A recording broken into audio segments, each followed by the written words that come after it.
Hello बच्चों, let's read this question. The question says deduce the following relations by calculus method for a uniform motion along a straight line where the symbols have their usual meanings. First, v is equal to u plus at. Second, s is equal to ut plus half at square. Third is v square is equal to u square plus 2as. तो इस question के अंदर हमें बोला है कि हमें जो ये गिवन रिलेशंस हैं ये डिड्यूस करने हैं कैलकुलस मेथड से. तो बात करते हैं की कंसेप्ट की. की कंसेप्ट ये इस क्वेश्चन के लिए क्या होगा. की कंसेप्ट के अंदर हमें कुछ जनरल फॉर्मूले पता होने चाहिए जो इस यानी कि जो एक्सप्रेशंस को फाइंड आउट करने के लिए हम यूज करेंगे. तो बेसिक फॉर्मूले हमारे पास क्या होते हैं. फर्स्ट, यदि मैं बात करूं तो वेलोसिटी का जो फॉर्मूला है ये हमें पता होना चाहिए. वेलोसिटी इसको v से शो करते हैं, तो इसकी वैल्यू हमारे पास होती है ds by D T. v is the velocity, s is the displacement and t is the time. ये तो हमारे पास हो जाता है फर्स्ट फॉर्मूला. यहां से इसको थोड़ा यदि फर्दर सोल्व किया जाए तो यहां से ds की वैल्यू फाइंड आउट की जा सकती है. ds की वैल्यू किस प्रकार से आ जाएगी, ये हमारे पास आ जाएगी v dt एंड हमें इंटीग्रेट करना पड़ेगा इन दोनों को. इनकी जो लिमिट्स रहेगी वो हम लोग आगे देखेंगे कि इसको कहां से कहां तक इंटीग्रेट करना है जब हम एक्सप्रेशन फाइंड आउट करेंगे. तो ये हमारे पास फर्स्ट की कंसेप्ट हो जाता है. इसी तरह से सेकंड की कंसेप्ट के अंदर हम लोग देखेंगे कि एक्सीलरेशन जो होता है वो किस प्रकार से फाइंड आउट करते हैं. एक्सीलरेशन एक्सीलरेशन को शो किया जाता है ए से, एंड ए की जो वैल्यू होती है हमारे पास ये होती है dv by D T. v is the velocity and t is the time. तो यहां से dv की वैल्यू फाइंड आउट की जा सकती है. dv हमारे पास कितना आ जाएगा, a dt. इनको फिर से इंटीग्रेट करना पड़ेगा एंड जिनकी जो लिमिट्स है वो हम लोग आगे देखेंगे. सो ये दो हमारे पास की कंसेप्ट है. इन दोनों की कंसेप्ट की हेल्प से इस क्वेश्चन को सोल्व करते हैं एंड एक्सप्रेशंस फाइंड आउट करते हैं. बात करी जाए यदि सॉल्यूशन की, तो सॉल्यूशन में हमारे पास क्या हो जाएगा. सबसे पहले हमें पता है कि हमारे पास वेलोसिटी का फॉर्मूला क्या है, v is equal to D S by D T, या एंड एक्सेलरेशन का जो फॉर्मूला है ये हमारे पास क्या है, dv बाई डी टी.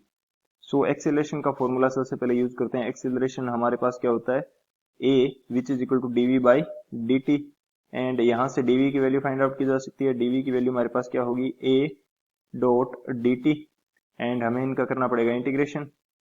दोनों साइड इंटीग्रेशन कर देते हैं. a डॉट डी टी, इसका इंटीग्रेशन कहां से कहां तक किया जाएगा, इसका इंटीग्रेशन होगा हमारे पास जीरो से. टाइम लिमिट इसकी क्या आएगी, अपर लिमिट जो जिसको बोलते हैं ये हमारे पास आ जाएगी t. पर इसको थोड़ा सही से लिख लेते हैं ताकि क्लियर रहे, ये हमारे पास कंफ्यूजन कोई भी टाइप का ना हो.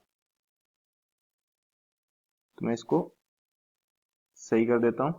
यहां से dv मेरे पास क्या आएगा, a डॉट डी टी के इक्वल, एंड इसको इंटीग्रेट करना पड़ेगा जिसकी लोअर लिमिट रहेगी जीरो एंड अपर लिमिट हम यूज करेंगे t. एंड इसी तरह से dv को जब इंटीग्रेट करेंगे तो इसकी लोअर लिमिट हमारे पास क्या रहेगी, initial velocity u, and upper limit रहेगी हमारे पास v. तो इनको इंटीग्रेट कर देते हैं. जब dv को इंटीग्रेट किया जाएगा तो dv का इंटीग्रेशन मेरे पास क्या आएगा, v, एंड इसकी अपर लिमिट आ जाएगी v एंड लोअर लिमिट मेरे पास आ जाएगी u. इसी तरह से जब a डॉट डी टी को इंटीग्रेट करेंगे तो इसकी वैल्यू मेरे पास आ जाएगी a t, जिसकी लोअर लिमिट रहेगी मेरे पास जीरो एंड अपर लिमिट क्या रहेगी, t. तो इसके बाद किया जाता है upper limit minus lower limit. तो v के इंटीग्रेशन के अंदर upper limit minus lower limit करेंगे तो ये आ जाएगा v minus U which is equal to a t upper limit minus lower limit. इस पूरे को ही मैं साथ में लेके चल रहा हूं तो ये हो जाएगा a into lower limit zero. तो ये पूरा पोर्शन तो जीरो हो जाएगा, a इंटू जीरो, ये पूरा पोर्शन जीरो हो जाएगा. इसको हटा देते हैं तो हमारे पास क्या बचेगा, 80. तो यहां से यदि देखा जाए तो फर्स्ट एक्सप्रेशन क्या आ जाता है हमारे पास, v which is equal to u plus 80. ये हमारे पास फर्स्ट इक्वेशन डिड्यूस हो जाती है. इसी तरह से बात करते हैं सेकंड इक्वेशन की.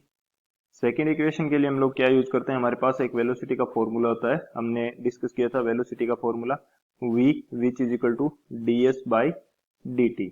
तो यहां से जो ds की वैल्यू हमने फाइंड आउट करी थी ये हमारे पास थी ds is equal to v dot D T. इनको करना है इंटीग्रेट, जिसकी लिमिट मेरे पास क्या आएगी, जीरो से t तक, एंड s की इंटीग्रेशन करेंगे जब तो s की लिमिट मेरे पास क्या आएगी, जीरो से लेकर s तक. तो ds का इंटीग्रेशन मेरे पास क्या आ जाएगा, s जिसकी अपर लिमिट है s एंड लोअर लिमिट है मेरे पास 0 इक्वल में v डॉट dt, इसका इंटीग्रेशन मेरे पास आ जाएगा vt जिसकी अपर लिमिट मेरे पास क्या है, अपर लिमिट है t, लोअर लिमिट है मेरे पास 0। तो यहाँ पे यदि वैल्यू पुट करूंगा तो ये तो मेरे पास आ जाएगा s माइनस 0 एंड यहाँ मेरे पास क्या आ जाएगा vt, यहाँ मेरे पास क्या आ जाएगा, ये मेरे पास आ जाएगा vt। सॉरी, इसको थोड़ा सा दोबारा से करते हैं ये पोर्शन, क्योंकि इसके अंदर हम डायरेक्ट वैल्यू पुट करके इंटीग्रेशन भी कर सकते हैं। तो उस तरीके से देख लेते हैं। डायरेक्ट वैल्यू मतलब यानी कि v का जो एक्सप्रेशन हमने फाइंड आउट किया था u प्लस एटी, v का एक्सप्रेशन हमने फाइंड आउट किया था v is equal to U plus A T, तो ये वैल्यू हम डायरेक्ट वहां पे यूज कर सकते हैं। तो v की यदि मैं वैल्यू पुट कर देता हूं तो v की वैल्यू मेरे पास क्या है, u plus eighty and dot dt, इसकी लिमिट्स मेरे पास क्या है 0 से t तक। तो जब मैं इसको इंटीग्रेट करूंगा तो ये मेरे पास आ जाएगा u डॉट dt, इसकी लिमिट्स 0 से t तक, plus at dot dt and इसकी लिमिट्स भी मेरे पास क्या है 0 से t तक। यहाँ पे मेरे पास s है, जब इसको इंटीग्रेट करूंगा तो u डॉट dt, इसकी वैल्यू मेरे पास कितनी आ जाएगी ut, इसकी lower limit 0 and upper limit है मेरे पास t, प्लस ये वैल्यू मेरे पास इंटीग्रेट होने के बाद में बचेगी ए टी स्क्र बाई 2 एंड इसकी लोअर लिमिट है मेरे पास 0 एंड अपर लिमिट मेरे पास क्या है t। तो जब upper limit and lower limit की वैल्यू पुट करूंगा तो लोअर लिमिट है मेरे पास 0, जिसकी वैल्यू पुट करने या नहीं करने से कोई इंपैक्ट नहीं होने वाला, क्योंकि लोअर लिमिट 0 है तो ये पोर्शन 0 कर देगा। तो अपर लिमिट वैल्यू पुट करने के बाद में मेरे पास क्या बचेगा, ये बच जाएगा यू टी, प्लस यहाँ पे मेरे पास बचेगा हाफ ए टी स्क्र। तो इस तरह से ये हमारा सेकंड एक्सप्रेशन आ जाता है s is equal to U T plus half A T square. अब बात करते हैं थर्ड एक्सप्रेशन की। थर्ड एक्सप्रेशन के अंदर हमें फाइंड आउट करना है V square is equal to U square plus 2as। तो ये किस प्रकार से फाइंड आउट करेंगे, हमारे पास एक्सीलरेशन का फॉर्मूला क्या होता है, एक्सीलरेशन का फॉर्मूला हमारे पास है dv बाई dt। इसी तरह से जो हमारे पास वेलोसिटी का फॉर्मूला है ये हमारे पास क्या है, ये है ds बाई dt। अब मैं एक एक्सप्रेशन लिखता हूं छोटा सा, जिसको देखते हैं कि वो करेक्ट है या नहीं। मैं यहाँ पे क्या कर देता हूँ, a लिखा मैंने, यानी कि acceleration into ds by dt कर दिया, which is equal to v into dv by dt।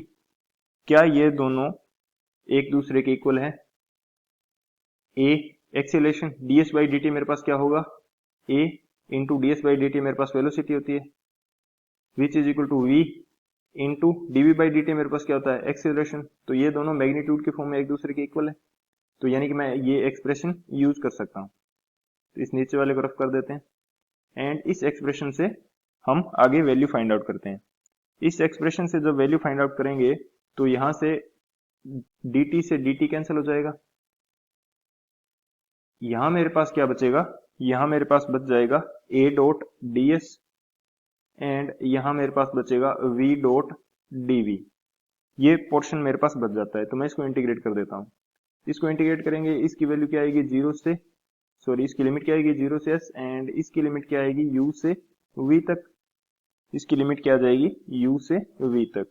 जब इसको इंटीग्रेट कर देंगे तो a तो मेरे पास यहाँ पे आ जाएगा, ds का इंटीग्रेशन क्या आ जाएगा, ds का इंटीग्रेशन आएगा s जिसकी lower limit 0 upper limit s, which is equal to v का इंटीग्रेशन आ जाएगा v स्क्र बाई 2 एंड इसकी अपर लिमिट मेरे पास आ जाएगी v एंड लोअर लिमिट आ जाएगी u।